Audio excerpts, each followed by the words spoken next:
स्नेहाधीर, सांझा पंजाब टीवी, अमृत। सेवाराम और मोतीलाल दो घनिष्ठ मित्र थे। दोनों ही गली गली जाकर पीठ पर पोटली लादकर कपड़े बेचने का काम करते थे। सर्दियों के दिन थे, वह गांव गांव जाकर कपड़े बेच रहे थे।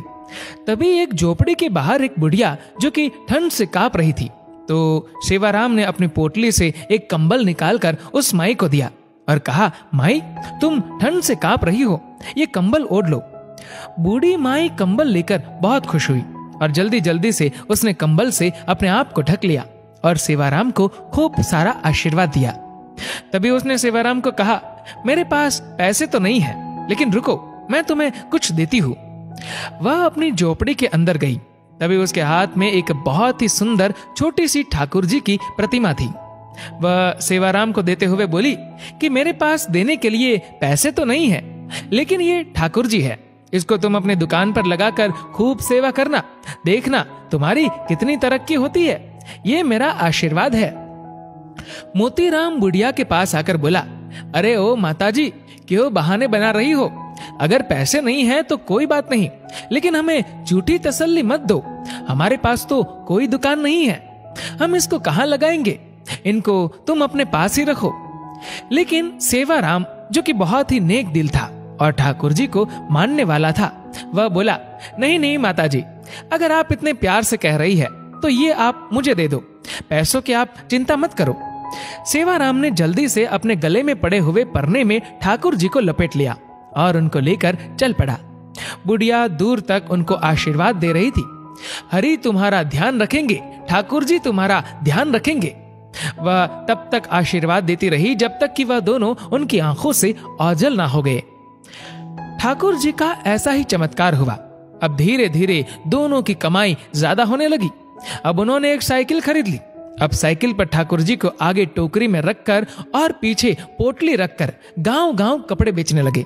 अब फिर उनको और ज्यादा कमाई होने लगी, तो उन्होंने एक दुकान किराए पर ले ली और वहां पर ठाकुर जी को बहुत ही सुंदर आसन पर विराजमान करके दुकान का मुहूर्त किया। धीरे धीरे दुकान इतनी चल पड़ी कि अब सेवाराम और मोतीलाल के पास शहर के बहुत ही बड़ी बड़ी कपड़े की दुकानें और कपड़े की मिलें हो गई। एक दिन मोतीलाल सेवाराम को कहता है कि देखो, आज हमारे पास सब कुछ है, ये हम दोनों की मेहनत का नतीजा है। लेकिन सेवाराम बोला, नहीं नहीं, हम दोनों की मेहनत के साथ साथ ये हमारे ठाकुर जी, हमारे हरि की कृपा है।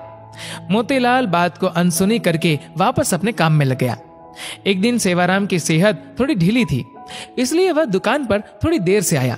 मोतीलाल बोला, अरे दोस्त, आज तुम देरी से आए हो, तुम्हारे बिना तो मेरा एक पल का गुजारा नहीं, तुम मेरा साथ कभी ना छोड़ना।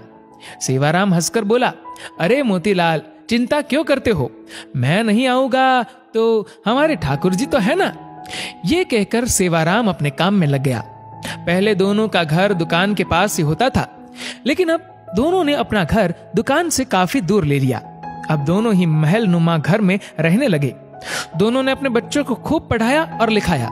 सेवाराम के 2 लड़के थे, दोनों की शादी कर दी थी और मोतीलाल का एक लड़का और एक लड़की थी। मोतीलाल ने अभी एक लड़के की शादी की थी, अभी उसने अपनी लड़की की शादी करनी थी। सेहत ढीली होने के कारण सेवाराम अब दुकान पर थोड़े विलंब से आने लगा। तो एक दिन वह मोतीलाल से बोला, अब मेरी सेहत ठीक नहीं रहती, क्या मैं थोड़ी विलंब से आ सकता हूँ? मोतीलाल ने कहा, हाँ भैया, तुम विलंब से आ जाओ, लेकिन आया जरूर करो, मेरा तुम्हारे बिना दिल नहीं लगता। फिर अचानक एक दिन सेवाराम 12 बजे के करीब दुकान पर आया, लेकिन आज उसके चेहरे पर अजीब सी चमक थी, चाल में एक अजीब सी मस्ती थी, चेहरे पर अजीब सी मुस्कान थी। वह आकर गद्दी पर बैठ गया। मोतीलाल ने कहा, भैया, आज तो तुम्हारी सेहत ठीक लग रही है। सेवाराम ने कहा, भैया, ठीक तो नहीं हूं, लेकिन आज से मैं बस केवल 12 बजे आया करूंगा और 5 बजे चला जाया करूंगा। मैं तो केवल इतना ही दुकान पर बैठ सकता हूं। मोतीलाल ने कहा, कोई बात नहीं, जैसी तुम्हारी इच्छा। अब तो सेवाराम रोज 12 बजे आता और 5 बजे चला जाता, लेकिन उसकी शक्ल देखकर ऐसा नहीं लगता था कि वह कभी बीमार भी था। लेकिन मोतीलाल को अपने दोस्त पर पूरा विश्वास था कि वह झूठ नहीं बोल सकता और मेहनत करने से वह कभी पीछे नहीं हट सकता। एक दिन मोतीलाल की बेटी की शादी तय हुई। तो वह शादी का निमंत्रण देने के लिए सेवाराम के घर गया। घर जाकर उसको उसके बेटा, बहू, सेवाराम की पत्नी सब नजर आ रहे थे, लेकिन सेवाराम नजर नहीं आ रहा था। उसने सेवाराम की पत्नी से कहा, भाभी जी, सेवाराम कहीं नजर नहीं आ रहा। उसकी पत्नी एकदम से हैरान होती हुई बोली, ये आप क्या कह रहे हैं? तभी वहां उसके बेटे भी आ गए और कहने लगे, काका जी, आप कैसी बातें कर रहे हो? हमारे साथ कैसा मजाक कर रहे हो? मोतीलाल बोला कि मैंने ऐसा क्या पूछ लिया? मैं तो अपने प्रिय दोस्त के बारे में पूछ रहा हूं। क्या उसकी तबीयत आज भी ठीक नहीं है? क्या वह अंदर आराम कर रहा है? मैं खुद अंदर जाकर उसको मिल आता हूं। मोतीलाल उसके कमरे में चला गया, लेकिन सेवाराम उसको वहां भी नजर नहीं आया। तभी अचानक उसकी नजर उसके कमरे में सेवाराम की तस्वीर पर पड़ी। वह एकदम से हैरान होकर सेवाराम की पत्नी की तरफ देखता हुआ बोला, अरे भाभी जी, ये क्या? आपने सेवाराम की तस्वीर पर हार क्यों चढ़ाया हुआ है? सेवाराम की पत्नी आंखों में आंसू भरकर बोली, मुझे आपसे ऐसी उम्मीद नहीं थी भैया कि आप ऐसा मजाक करेंगे। मोतीलाल को कुछ समझ नहीं आ रहा था। तभी सेवाराम का बेटा बोला, क्या आपको नहीं पता कि पिताजी को गुजरे तो 6 महीने हो चुके हैं? मोतीलाल को ऐसा लगा कि जैसे उसके सिर पर बिजली गिर पड़ी हो। वह एकदम से थोड़ा लड़खड़ाता हुआ पीछे की तरफ हटा और बोला, ऐसा कैसे हो सकता है? वह तो हर रोज दुकान पर आते हैं। बीमार होने के कारण थोड़ा विलंब से आता है। वह 12 बजे आता है और 5 बजे चला जाता है। उसकी पत्नी बोली, ऐसा कैसे हो सकता है कि आपको पता ना हो? आप ही तो हर महीने उनके हिस्से का मुनाफे के पैसे हमारे घर देने आते हो। 6 महीने से तो आप हमें दुगना मुनाफा देकर जा रहे हो। मोतीलाल का तो अब सर चकरा गया। उसने कहा, मैं तो कभी आया ही नहीं। 6 महीने हो गए, ये क्या मामला है?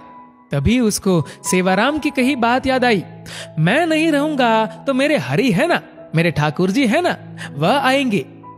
मोतीलाल को जब ये बातें याद आई तो वह जोर जोर से रोने लगा और कहने लगा, हे ठाकुर जी, हे हरि, आप अपने भक्तों के शब्दों का कितना मान रखते हो, जो कि अपने विश्राम के समय मंदिर के पट 12 बजे बंद होते हैं और 5 बजे खुलते हैं। और आप अपने भक्तों के शब्दों का मान रखने के लिए कि मेरे हरि आएंगे, मेरे ठाकुर जी आएंगे, तो आप अपने आराम के समय मेरी दुकान पर आकर अपने भक्तों का काम करते थे।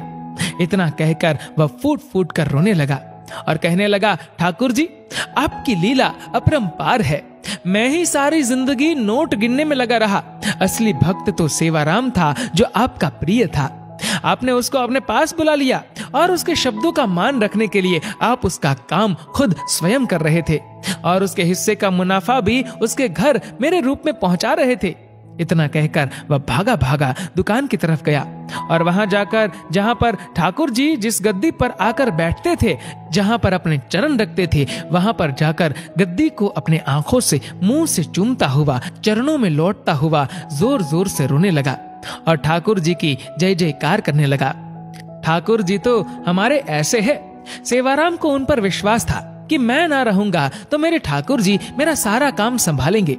विश्वास से तो बेड़ा पार है, इसलिए हमें हर काम उस पर विश्वास रखकर अपनी डोरी उस पर छोड़ देनी चाहिए। जिनको उन पर पूर्ण विश्वास है, वह उनकी डोरी अपने हाथ से कभी नहीं छूटने देते। दोस्तों, इस वीडियो को लेकर आपकी क्या राय है, नीचे कमेंट करके जरूर बताएगा। और अगर आपको वीडियो अच्छा लगा हो तो इस वीडियो को लाइक करिएगा, शेयर करिएगा ज्यादा से ज्यादा लोगों तक। और ऐसे ही और भी इंस्पिरेशनल वीडियोस के लिए हमारा श्रद्धा रखो जगत के लोगों, अपने दीनानाथ में लाभ हानि जीवन और मृत्यु सब कुछ उसके हाथ में। मारने वाला है भगवान, बचाने वाला है भगवान। मारने वाला है भगवान, बचाने वाला है भगवान। पालन बाका होता उसका, जिसका रक्षक दया निधान। मारने वाला है भगवान, बचाने